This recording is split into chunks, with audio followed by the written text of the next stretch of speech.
Lunch box சீரீஸில் நல்லா creamy ரிச்சான கேரட் சாஸ் பாஸ்தா. இது ரொம்பவும் ஈஸியாக செஞ்சு முடிச்சிடலாம். இது செய்கிறதுக்கு ஒரு கடாயில் கொஞ்சமாக நெய் விட்டுருக்கேன். உங்கள் கிட்ட பட்டர் இருந்துச்சுன்னா பட்டர் ஆட் பண்ணிக்கோங்க. நெய் நல்லா உருகுனதுக்கு அப்புறமா இதில் ஒரு 4-5 பல் பூண்டு போட்டிருக்கேன்.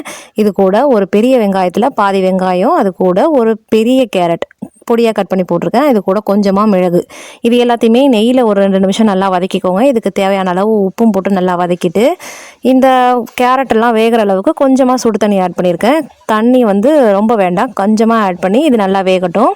இது கூட வேகும் போதே இது கூட வந்து ஒரு 4-5 முந்திரி பருப்பு, 4-5 பாதாம் பருப்பு, இது ரெண்டுத்தையுமே சேர்த்து மூடி போட்டு நல்லா வேக வச்சுக்கோங்க. இது நல்லா தண்ணி எல்லாமே ட்ரை ஆகிற அளவுக்கு நல்லா வேகட்டும்.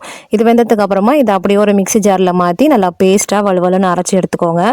இப்போ அதே கடாயில் நீங்கள் நெய் விட்டுக்கலாம். நான் வந்து போடலை. நெய் விட்டு அரைச்ச பேஸ்ட்டை இது கூட சேர்த்து தேவையான அளவு மிக்ஸி ஜாரில் தண்ணி அலம்பி இது கூட ஊற்றி நல்லா கலந்து விட்டுக்கோங்க. இது நல்லா கொதிச்சு வரணும். இது நல்லா கொதிச்சு வந்ததுக்கப்புறமா இதில் கொஞ்சமாக பாஸ்தா சீசனிங் ஆட் பண்ணியிருக்கேன். பாஸ்தா சீசனிங் உங்ககிட்ட இல்லை அப்படின்னா ஸ்கிப் பண்ணிக்கோங்க. பட் ஆனால் அது போட்டால் டேஸ்ட் கொஞ்சம் நல்லாயிருக்கும், அதுக்காக போட்டிருக்கேன்.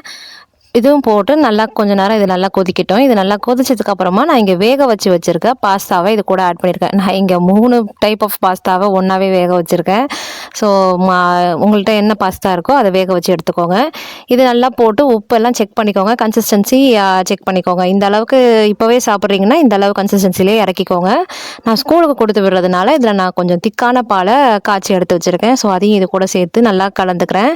பால் சேர்த்து இது ஒரு கொதிக்கட்டும். அவ்வளோதான். இந்த அளவுக்கு தண்ணியாக இருந்தால் தான் மதியானம் சாப்பிடும்போது கரெக்டாக இருக்கும். அவ்வளோதான். நல்லா creamy carrot sauce pasta ready ஆகிடுச்சு. Happy cooking.